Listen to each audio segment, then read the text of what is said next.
Holly says, ooh, I love this. Hey, ladies, I'm a serial job hopper. Hey, no shade. My favorite thing to do is quit a job at the slightest inconvenience. I've had up to 5 different jobs in 1 year. I recently started my professional career as an RN, where job hopping is common and encouraged. My first nursing job, I lasted a total of 8 months. Now I've just accepted a part-time job with no benefits just to get me through Christmas. My question is, what do you suggest I do with all of the Roths I've collected over the years? Any suggestion on going about getting health insurance? I have an HSA. All in all, what would you tell someone who is essentially responsible for providing their own benefits from here on out? Thank you. Well, I'll tackle the first part. So, Yeah. I don't know if, well, she didn't say that she has any kids, but anybody with little ones knows 10 bears in the bed and the little ones say, roll over, roll over. That's what I suggested you do with those Roth. She's got, wait, I'm not making the connection. I'm like, I know I had to go around the world. So it's you like, just triggered. I'm like, where's Rio? Because that's one of his favorite songs. it's really like 10 Roths in the account and the, and the little ones say, roll over. Right. Roll so here's the over. thing. I'm so glad that you have not withdrawn the money because you're going to trigger because you're not 59 and a half, so you would trigger a fee. And if you didn't put that money back, you would also trigger a tax. Well, no, did she say, she said she has Roths. She has Roths, yeah. Okay, well, actually, no. Well, then you wouldn't trigger a fee. It's only on the money that it's earned, not on the money that you put in there, because Roth IRAs that's where you have, you've put money after taxes into your Roth. So you are allowed to withdraw without the fee and the taxes but anything above and beyond what you actually put in. So let's just say it's grown by 20%. That additional 20%, you would have to pay, taxes and fees on that growth. So either way, the advice is still the same, which is I don't like having all these multiple accounts floating because I don't know if we ever put that link where it's like, do you have money out there? Like it's one of those like, search if you have money.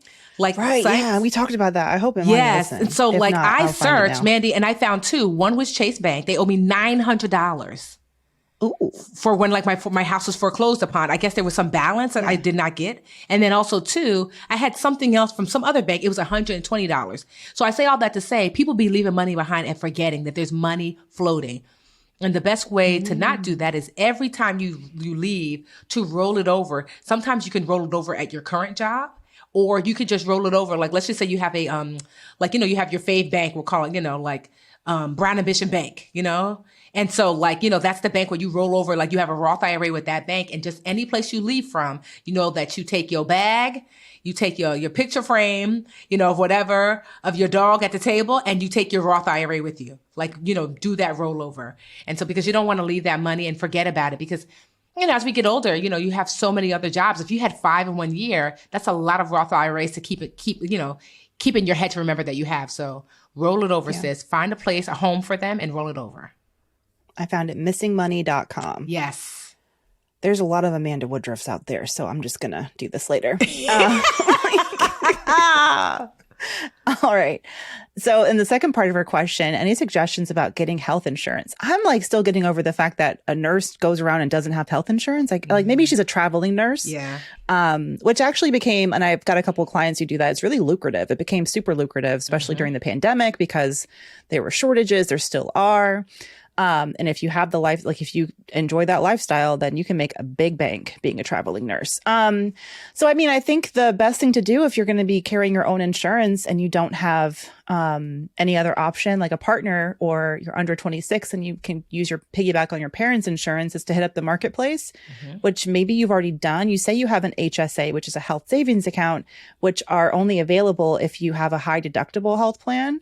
So high deductible health plans, because you have a high deductible, that means you have to come out of pocket before your insurance kicks in. And so to counteract that, they allow you to put money in tax-free in an HSA account, like a savings account that you can use for those medical expenses.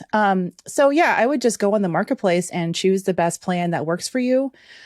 With the new, the Inflation Reduction Act that was just passed, they extended the subsidies that they had offered under Obamacare, which was great. So if you qualify for subsidies, that would lower the amount of your premium on a monthly basis. But also, if you're negotiating, I know this isn't like technically a career question, but if you are negotiating your pay, I would factor in the fact that you're carrying your own insurance, and definitely like factor that in plus 20% when you're negotiating so that you can leave some extra cushion in there to pay for those health expenses that may pop up. Yeah. Good advice. Hey, BA fam. We're on YouTube. Woohoo!